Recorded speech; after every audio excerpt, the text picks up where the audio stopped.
जय श्री कृष्णा। इस कथा को जो भी पढ़ेगा या सुनेगा उसे 84 लाख योनियों से मुक्ति मिल जाएगी। बाल कृष्ण कथा। एक बार की बात है, श्री यशोदा मैया प्रभु श्री कृष्ण के उलाहनों से तंग आ गईं और छड़ी लेकर श्री कृष्ण की ओर दौड़ीं। जब प्रभु ने अपनी मैया को क्रोध में देखा तो वह अपना बचाव करने के लिए भागने लगे। भागते भागते श्री कृष्ण एक कुम्हार के पास पहुँचे। कुम्हार तो अपने मिट्टी के घड़े बनाने में व्यस्त था, लेकिन जैसे ही कुम्हार ने श्री कृष्ण को देखा तो वह बहुत ही प्रसन्न हुआ, क्योंकि कुम्हार जानता था कि श्री कृष्ण साक्षात परमेश्वर हैं। तब प्रभु ने कुम्हार से कहा कि कुम्हार जी, आज मेरी मैया मुझ पर बहुत क्रोधित है। मैया छड़ी लेकर मेरे पीछे पीछे दौड़ी आ रही है। भैया, मुझे कहीं छुपा लो। तब कुम्हार ने श्री कृष्ण को एक बड़े से मटके के नीचे छिपा दिया।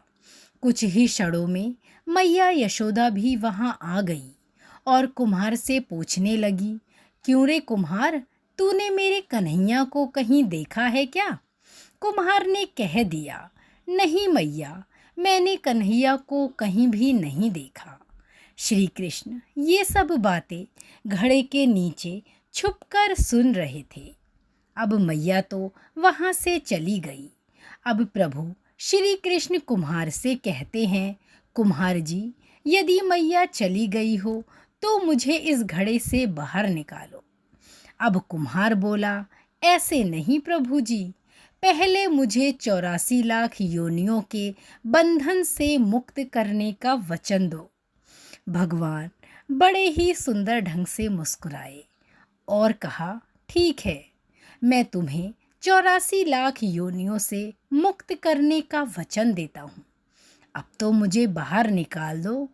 कुम्हार कहने लगा, मुझे अकेले नहीं प्रभु जी, मेरे परिवार के सभी लोगों को भी 84 लाख योनियों के बंधन से मुक्त करने का वचन दोगे तो ही आपको मैं इस घड़े के बाहर निकालूंगा।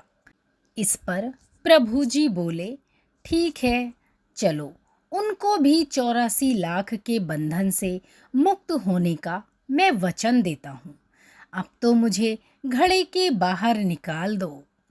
अब कुम्हार कहता है, बस प्रभु जी, एक विनती और है, उसे भी पूरा करने का वचन दे दो तो मैं आपको घड़े के बाहर निकाल दूंगा। अब भगवान बोले, वो भी बता दे, क्या कहना चाहते हो? कुम्हार कहने लगा, प्रभु जी, जिस घड़े के नीचे आप छुपे हो उसकी मिट्टी मेरे बैलों के ऊपर लाद के लाई गई है। मैंने इन बैलों को भी 84 के बंधन से मुक्त करने का वचन दो। भगवान ने कुम्हार के प्रेम पर प्रसन्न होकर उन बैलों को भी 84 के बंधन से मुक्त होने का वचन दिया। प्रभु जी बोले, अब तो तुम्हारी सभी इच्छाएं पूरी हो गई हैं, अब तो मुझे घड़े से बाहर निकाल दो। इस पर फिर कुम्हार कहता है, अभी नहीं भगवान, बस एक अंतिम इच्छा और है, उसे भी पूरा कर दीजिए। और वो ये है कि जो भी प्राणी हम दोनों के बीच के इस संवाद को सुनेगा, सुनाएगा या पढ़ेगा, उसे भी आप 84 लाख योनियों के बंधन से मुक्त करोगे। बस यह वचन दे दो तो मैं आपको इस घड़े के बाहर निकाल दूंगा। कुम्हार की प्रेम भरी बातों को सुनकर प्रभु श्री कृष्ण बहुत ही खुश हुए और कुम्हार की इस इच्छा को पूरा करने का वचन दिया। फिर कुम्हार ने बाल श्री कृष्ण को घड़े से बाहर निकाल दिया, उनके चरणों में साष्टांग प्रणाम किया, प्रभु जी के चरण धोए और चरणामृत पिया। अपनी पूरी झोपड़ी में चरणामृत का छिड़काव किया और प्रभु जी के गले लगाकर इतना रोए कि प्रभु में विलीन हो गए।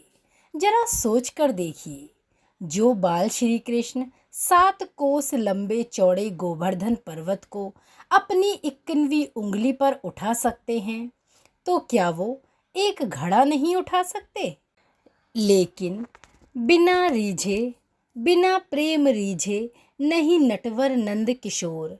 कोई कितने भी यज्ञ करे, अनुष्ठान करे, कितना भी दान करे, चाहे कितनी भी भक्ति करे, लेकिन जब तक मन में प्राणी मात्र के लिए प्रेम नहीं होगा, प्रभु श्री कृष्ण मिलन कैसे होगा? प्रभु श्री कृष्ण उसे मिल ही नहीं सकते। जब तक आपका मन साफ है, दूसरों के लिए आपके मन में दया और प्रेम है, उसी प्रेम के भरोसे मिलते हैं भगवान श्री कृष्ण।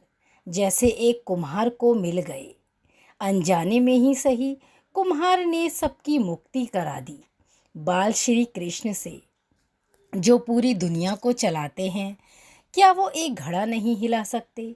पूरी दुनिया पर जिसकी सत्ता है, ऐसे बाल श्री कृष्ण बस रीझते हैं तो प्रेम से। तो भक्तगणों, 84 लाख के बंधन से मुक्त कर देने वाली यह कथा आपको कैसी लगी? कथा तो आपको अवश्य ही पसंद आई होगी, क्योंकि ये कथा है ही इतनी सुंदर। इस कथा को अधिक से अधिक शेयर करें अपने मित्रगणों में, अपने सगे संबंधियों में, ताकि सभी को 84 लाख के बंधन से मुक्ति मिल जाए। तो इसी के साथ मेरे साथ बोलिए जय श्री कृष्णा।